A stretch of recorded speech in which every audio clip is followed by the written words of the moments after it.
Hello,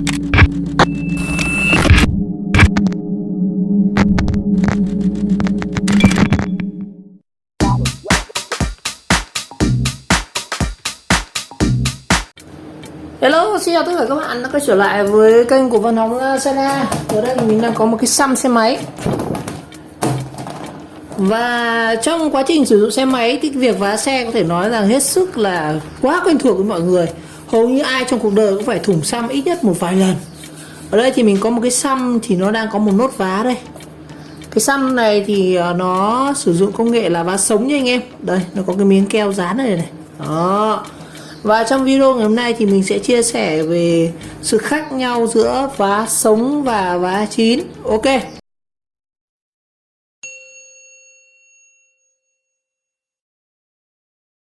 Rồi, chúng ta sẽ có hai khái niệm về vá sống và vá chín. Đó.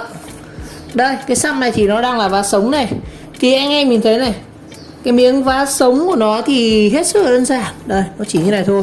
Chỉ có khi mà chúng ta thủng xăm ấy thì người ta sẽ mài cái này đi, xong người ta ốp cái miếng dán này và chúng ta đè lên, và sau đó thì lại nhét xăm vào ruột xe và chúng ta lại tiếp tục cái gọi là trên đường. Nhưng mà cái nhược điểm của cái vá sống này thì khi anh em đi trời nóng và đặc biệt là đi trên đường cao tốc thì hết sức nguy hiểm. Tại vì khi mà chúng ta đi trên đường nóng hoặc đường cao tốc này thì cái nốt này nó bị, ở cái xăm này nó bị nhiệt độ tăng lên, và nhiều khi chúng ta đi trên đường rất là nóng mùa hè chẳng hạn, có khi nhiệt độ ngoài đường nó lên tới 50 độ C, và cái trong xăm này nó đi nó còn ma sát với đường, nó lên tới gần 70-80 độ C, mà nó khiến cho cái miếng dán này nó bong ra này. Đó, nó sẽ bong ra, và miếng dán này thì thật sự là không bền. Chúng ta chỉ đi được một thời gian sau nó sẽ lại bung ra và nó sẽ lại bị xì hơi và thủng lại. Đó, đặc điểm của cái miếng vá sống này như thế. Và đây chính là dụng cụ vá sống. Đây mình cũng có luôn. Bộ vá sống thì hết sức đơn giản thôi. Nó sẽ có những cái miếng như này. Mỗi miếng này thì nó 15.000 một 20 cái anh em. 15.000 2 vỉ này. Đây, mình có một cái lốc vá sống đây này. Đó, rất nhiều luôn anh em. 15.000 chúng ta sẽ được một hộp như này. Đấy, 15.000 chúng ta sẽ có 20 miếng vá. Vậy như tính ra là chỉ có 100 miếng này thôi. Đây, cái miếng này chính là miếng các ông hay vá cho anh em đây. Và nó chính là cái miếng này luôn. Đây, miếng vá sống đây, Moscatino này. Và đi kèm với vá sống là họ sẽ trong cái túi vá sống thì nó sẽ cho mình một cái gói keo này. Cái keo này chính là keo vá sống nha anh em. Đó, hết rồi. Mình khi mua một hộp vá sống khoảng 15.000 chúng ta sẽ được từng này. Đây, mỗi cái là 20 cái miếng dán này và một cái tuyết keo này, hết sức chỉ có 15.000 thôi. Thế mà các ông ngoài các ông vá rồi có khi ông vá 50.000 miếng vá sống nhỉ ạ. Thực ra là thực sự mình rất ghét những thằng cơ hội như vậy. Nếu anh em đi trên đường cao tốc thì gặp những cái thằng nó chỉ trò xong rồi nó thu anh em 50.000 cái vá này, thật sự nó là lừa đảo nhá. Còn bình thường cái miếng vá này anh em vá ở ngoài giờ nó chỉ tầm khoảng 20.000 thôi. 20.000 thực sự cũng là đắt đấy. 15.000 một hộp, trong khi các ông vá ấy, tính là 20.000 một nốt. Đúng là Việt Nam làm giàu không khó anh em. Cái vá sống này thì đơn giản cực kỳ luôn anh em. Mình chỉ cần tháo được cái xăm này ra. Thật sự thì cái việc tháo xăm mình nghĩ nó lại hơi khó. Cái việc tháo mà lấy được cái xăm này thì mất rất nhiều thời gian. Anh em phải học cách móc lốp. Đó, móc làm sao không bị thủng xăm này. Rồi sau khi tháo được cái xăm này ra rồi, đây em tháo hẳn rồi nhá. Còn bình thường nếu anh em vá sống thì chúng ta không tháo hẳn như này, mà chúng ta chỉ cần móc lốp và cậy xăm này ra, và chúng ta bơm căng lên và chúng ta dò xem nó thủng ở đâu. Và sau đó thì đây mình đánh dấu vết thủng này, sau đó anh em dùng giấy ráp anh em đánh này, sau đó anh em bôi cái keo này lên này, và chúng ta bóc cái miếng dán này ra, ụp vào đây và đập. Thế là xong. Cái vá nó chỉ thế thôi. Ai cũng biết nguyên lý như vậy, nhưng mà không phải ai cũng làm được. Mà theo mình khó khăn nhất đó chính là việc móc lốp. Đó, có những cái xe mà cái lốp nó nhù mạnh chẳng hạn, móc rất khổ luôn anh ạ. Nên cái giá mà 20.000 của các anh thợ vá thì đó là cái giá mình nghĩ là nửa tiền là cái tiền mà móc lốp ra. Còn nếu mà ở gara thì họ có móc lốp bằng máy rồi thì nó lại đơn giản. Đó. Rồi, đấy là cách vá sống. Chúng ta phân biệt là vá sống là chỉ có thế này thôi. Đó, bộ dụng cụ như này. Còn bộ vá chín thì sao? Vá chín ở đây thì tí mình sẽ thực hiện luôn cho anh em cách vá chín nhá. Còn bộ vá chín chúng ta sẽ có như này, nó sẽ đắt tiền hơn rất nhiều. Thứ nhất là chúng ta sẽ có là đây, bộ vá chín. Bộ vá chín xe máy chúng ta sẽ có là đây, đầu tiên là cái miếng cao su non. Đó, đây chính là cao su non. Đấy, cao su non. Cái vá chín này thì ngày xưa anh em hay gặp chứ bây giờ ít này. Cao su non đây này. Đó, nó là những miếng cao su non. Đúng như tên gọi nó thôi. Rồi, và chúng ta sẽ có một cái lọ keo dán, keo vá, keo đây. Cái này nó chính là hỗn hợp của cái cao su non này và với xăng.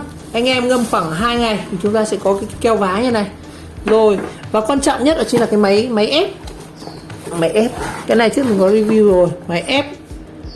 Đây chính là cái máy ép. Ngày xưa thì nói chung ngày xưa nó lạc hậu thôi, chúng ta dùng cái công nghệ là chúng ta đốt nóng một cái bàn ép như này và đốt nóng bằng dầu, thì cái hơi nhiệt mà khi mình đốt thì nó chuyển vào đây và nó giúp là cái này nó có nhiệt. Đó, mình cách vá chín thì lại đơn giản, thì mình thực hành cho anh em xem, và anh em xem trong kênh mình sẽ để một video riêng. Thì chúng ta cũng tiến hành là móc lốp ra, đánh dấu vết thủng, và sau đó thì chúng ta sẽ cũng chà bóng cái này đi và chúng ta sẽ chà này đi. Đó, sau đó chúng ta cũng cắt miếng cao su non, chúng ta đã đặt lên đây, bôi keo và chúng ta đặt cái này lên. Đó, nhưng mà cái vá ép này thì nó lại còn thêm một dụng cụ nữa, đó chính là cái bàn ép. Đây mình có cái bàn ép tự chế. Đó, đấy thì anh em đặt lên đây và siết các cái u lông để cho nó ép vào. Đó, mình sẽ dùng giấy dám mình đánh hết cái phần này đi.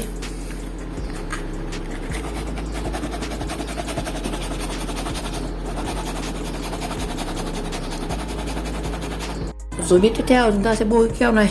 Đây chính là cái keo hỗn hợp giữa xăng và cái cao su non, chính là cái miếng này luôn anh em. Đó,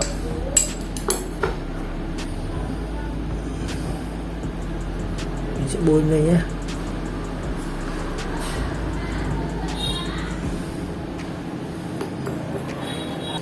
Mình sẽ có cái ni lông này. Rồi, chúng ta đặt vào giữa tâm như này. Đấy. Rồi.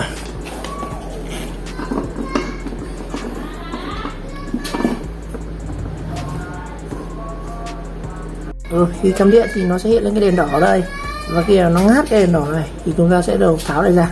Rồi, bây giờ chúng ta xem kết quả nhá. Mình để hơn 20 phút rồi.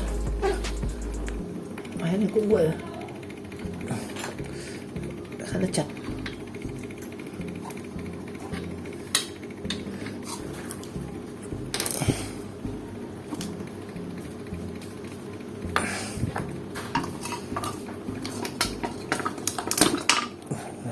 Cái này bắc như này này.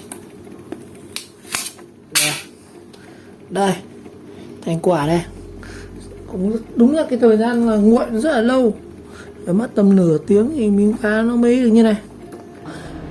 Thì cái vá chín thì thời gian vá rất lâu, chúng ta vá một miếng này chúng ta phải mất 1 tiếng, ít nhất là 1 tiếng. Thời gian nói chung là tháo lốp các thứ mình không tính nhá, chúng ta mài miếng này rồi sau đó là gọi gì nhỉ, chúng ta chờ cái miếng này nó đủ nhiệt thì mất từ 7 đến 10 phút, và sau chúng ta lại mất tiếp khoảng 10 phút nữa để nó hạ nhiệt. Như vậy một cái miếng vá nhanh anh ấy làm kỹ thuật cao thì làm mất khoảng nửa tiếng, còn đúng chuẩn thì ra sẽ mất khoảng 1 tiếng nhá, 1 tiếng. Rồi, và dụng cụ nó nhiều hơn rất nhiều. Đó, rất nhiều thiết bị nhìn. Và cái đặc điểm của vá chín này thì miếng giá rất bền, rất bền luôn. Cái này coi như là chúng ta đã nấu lại được cái này luôn này, nó thành một cái miếng như này luôn này. Đó, như kiểu làm lại xăng mới ấy. Thì cái miếng vá rất bền, đi cao tốc, đi đường trường trời nóng thì không sợ bung. Và thực ra thì cái miếng vá này nó cũng đắt hơn. Thực ra một cái miếng vá chín thì nó phải rơi tầm khoảng 70.000. Đó. Rồi, ok. Như vậy thì hôm nay mình đã chia sẻ anh em về sự khác nhau giữa vá sống và vá chín. Vá sống thì cái bộ chỉ có 15.000 thôi, nhưng mà cái bộ này của nó này, cái miếng cao su non này mình mua ở Shopee đã 15.000 một miếng đây này. Cái keo vá tự chế rồi, chỉ cần lấy ít xăng xe này, chúng ta trộn lại này. Và cái bàn ép này thì nó không phải rơi tầm 150 anh em.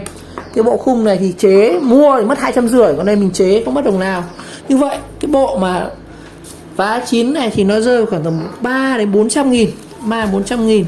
Còn cái bộ vá sống này chỉ có 15.000 thôi. Hầu như là anh em khởi nghiệp startup thì đều là vá sống hết. Còn muốn vá chín lâu dài bền thì nó chúng ta sử dụng cái này mình vá tại nhà. Rồi, cảm ơn các bạn đã theo dõi video clip, và nếu thấy video hay và ý nghĩa các bạn nhớ like, subscribe của kênh và chờ đón các video tiếp theo. Ôi, xin chào và lại.